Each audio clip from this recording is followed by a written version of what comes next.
Singkat cerita, setelah memeluk agama Islam, Bilal pun ikut serta dalam peperangan melawan kafir Quraisy, yang mana perang tersebut kita kenal dengan Perang Badar. Dalam peperangan tersebut, Bilal dipertemukan kembali dengan mantan tuannya, yaitu Umayyah bin Khalaf.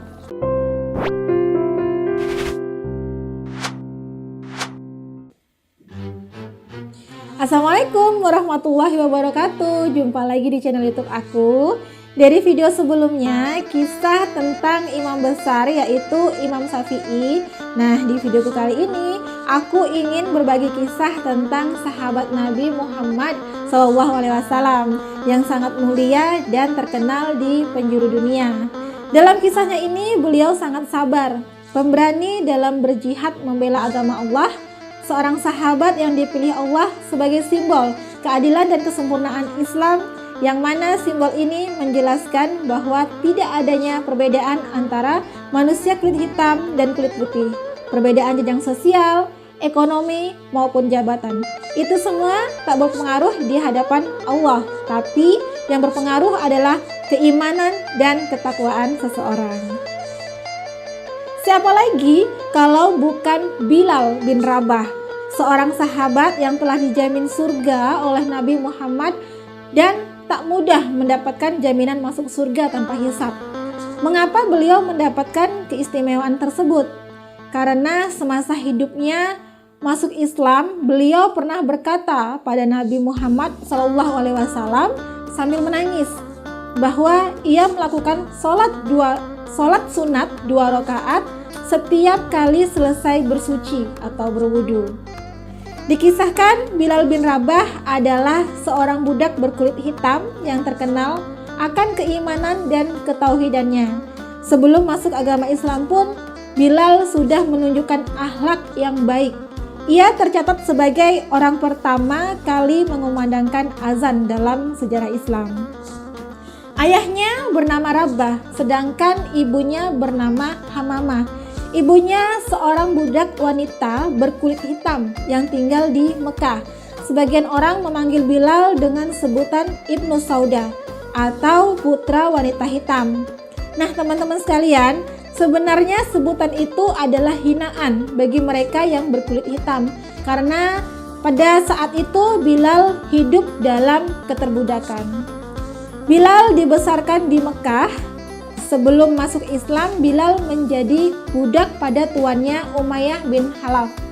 Tuannya ini merupakan seorang tokoh penting kaum kafir dari kaum Quraisy dan tuan terakhir bagi Bilal setelah menganut agama Islam dan sekaligus melepaskan diri dari keterbudakan. Bagaimana kisah perjuangan Bilal bin Rabah memeluk agama Islam?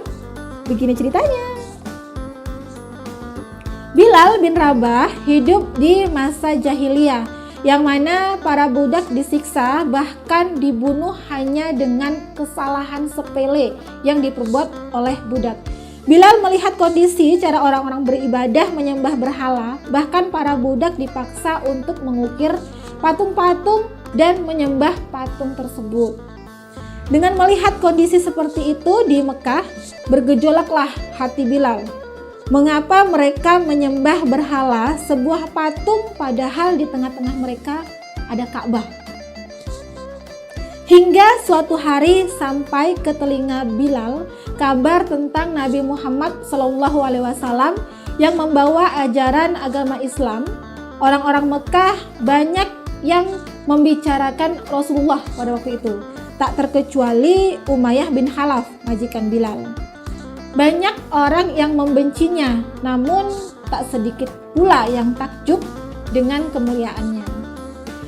Bilal bin Rabah mengetahui bahwa mereka sebenarnya kagum dan tidak habis pikir terhadap ajaran yang dibawa Nabi Muhammad. Sebagian mereka mengatakan kepada yang lain, tidak pernah Muhammad berdusta atau menjadi tukang sihir. Ia tidak pula sinting atau berubah akal.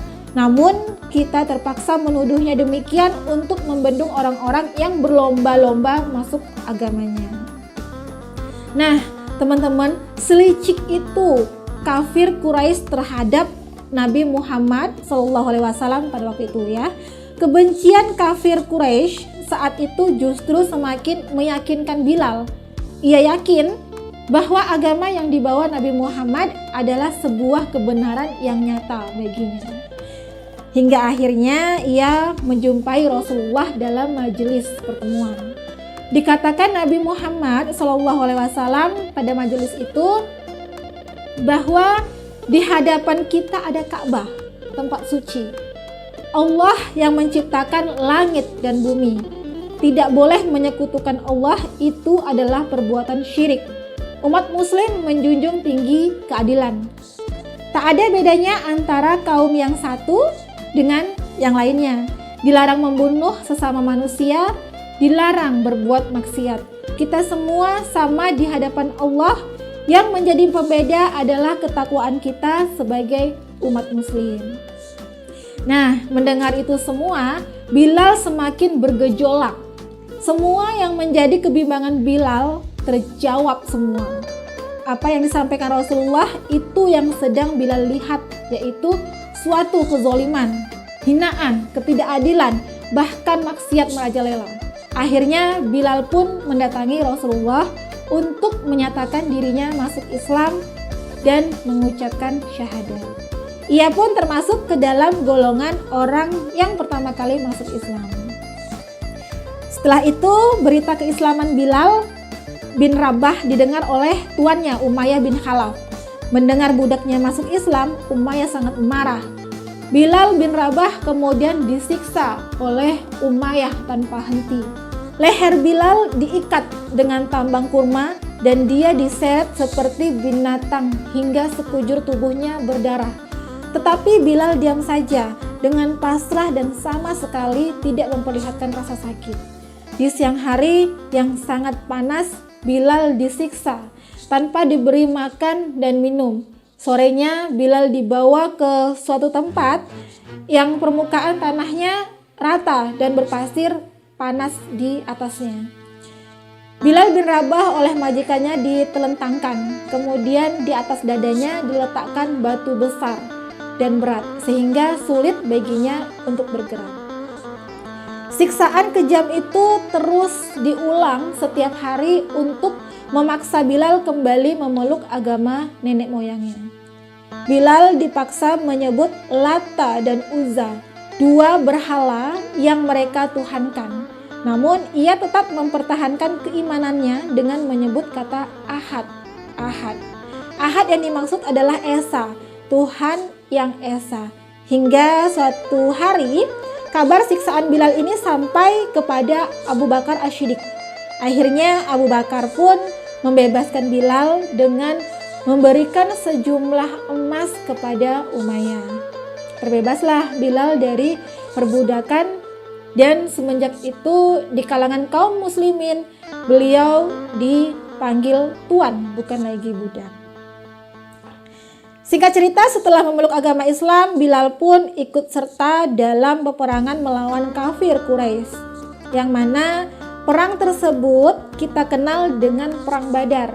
Dalam peperangan tersebut, Bilal dipertemukan kembali dengan mantan tuannya yaitu Umayyah bin Khalaf. Selama Perang Badar melawan kafir Quraisy berlangsung, pasukan muslim meneriakan satu kata, yaitu Ahad, yang mana kata itu pernah digaungkan oleh Bilal pada masa Bilal bertahan dari siksaan Umayyah. Dalam Perang Badar tersebut, Bilal membunuh Umayyah. Nah, teman-teman sekalian, Perang Badar ini melibatkan kurang lebih 314 pasukan kaum muslimin melawan lebih dari 1.000 orang kafir Quraisy. Tak sebanding ya jumlahnya. Ini merupakan perang pertama bagi kaum muslimin sejak peristiwa hijrahnya Nabi Muhammad SAW ke Madinah. Badar adalah nama suatu tempat yang terletak antara Mekah dan Madinah. Di situ terdapat sumber mata air Badar sehingga perang tersebut dinamakan Perang Badar.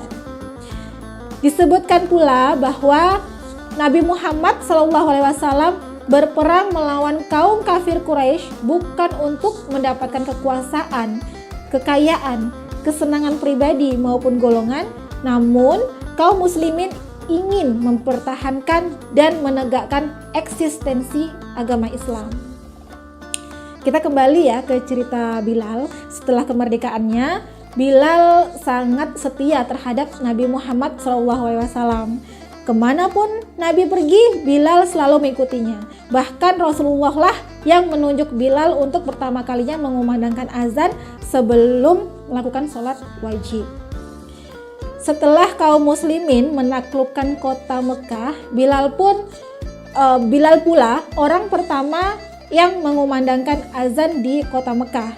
Dan begitu seterusnya, saat Rasulullah sudah memberikan izin untuk azan, segera Bilal dengan sigap melaksanakan apa yang diperintahkan Rasulullah. Dan itu berlangsung sampai Rasulullah wafat. Wafatnya Rasulullah menyisakan duka yang mendalam bagi kaum muslimin, tak terkecuali Bilal bin Rabah. Sampai-sampai Bilal tak ingin lagi untuk mengumandangkan azan karena tak sanggup menahan tangis atas kepergian Rasulullah. Sepeninggal Rasulullah, Bilal sang muazin Rasul ini meninggalkan Madinah. Bilal pergi ke negeri Syam. 2 tahun kepergian Rasulullah, timbul rasa kerinduan yang amat dalam di hati masyarakat Madinah. Mereka pun tak lagi mendengar suara azan merdu sang muazin Rasul itu. Tak terkecuali Umar bin Khattab yang pada saat itu pemimpin umat muslim menggantikan Rasulullah setelah Abu Bakar As-Siddiq. Pergilah nih Umar menemui Bilal ke Syam. Jauh-jauh ya menemui Bilal dengan mengatasnamakan masyarakat Madinah. Umar pun meminta kepada Bilal untuk kembali dan mengumandangkan azan di Madinah. Namun apa yang terjadi? Bilal dengan lirih, mata berkaca-kaca menjawab, "Aku tak sanggup melakukannya." Sekali lagi Umar pun meminta dengan pertanyaan yang sama. Lagi-lagi dijawab pula dengan jawaban yang sama oleh Bilal. Akhirnya Umar bin Khattab pun pulang ke Madinah dengan tangan hampa. Sepulang Umar, Bilal terus-menerus merasakan kerinduan yang amat terdalam kepada Rasulullah. Tanpa berpikir panjang, ia segera mempersiapkan perjalanannya ke Madinah. Kali ini Bilal datang ke Madinah untuk berziarah ke makam Rasulullah SAW. Setibanya di Madinah, Bilal tak mampu lagi menahan haru. Dia menangis rindu pada Rasulullah, sang kekasih Allah. Saat itulah kemudian datang 2 pemuda yang mulai beranjak dewasa menemui Bilal bin Rabah, yang matanya sembab karena tangisan itu. Mereka berdua adalah cucu kesayangan Rasulullah, yakni Hasan dan Husain. Bilal yang semakin termakan usia mencoba memeluk kedua cucu kesayangan Rasulullah tersebut karena darah mereka mengalir darah Rasulullah. Husain pun berkata kepada Bilal, "Paman, maukah engkau sekali saja mengumandangkan azan untuk kami? Kami ingin mengenang kakek." Dengan menatap kedua cucu keturunan Rasulullah itu, Bilal pun tak sampai hati untuk menolak. Bilal sadar bahwa inilah waktunya menumpahkan rasa kerinduannya itu. Dia merenung sejenak, sementara di tengah-tengah mereka Umar bin Khattab sedang menunggu jawaban darinya. "Baiklah, aku akan melakukannya lagi," jawab Bilal yang disambut haru Umar bin Khattab, Husain dan Hasan. Tatkala waktu sholat tiba, Bilal naik ke tempat dahulu ia terbiasa mengumandangkan azan pada masa Rasulullah masih hidup. Ia mengambil nafas dalam-dalam, kemudian suara merdunya yang sangat khas itu terdengar kembali, dihempas oleh angin padang pasir ke seluruh penduduk Madinah. Tatkala Bilal mengumandangkan lafaz azan, suaranya menggema menjadi parau. Dadanya bergetar dan hatinya bergemuruh penuh kerinduan. Tatkala dalam lafaz azan tersebut menyebut nama Muhammad Rasulullah. Bilal terisak menyebut nama orang yang paling dirindukannya itu. Air matanya mengalir begitu saja.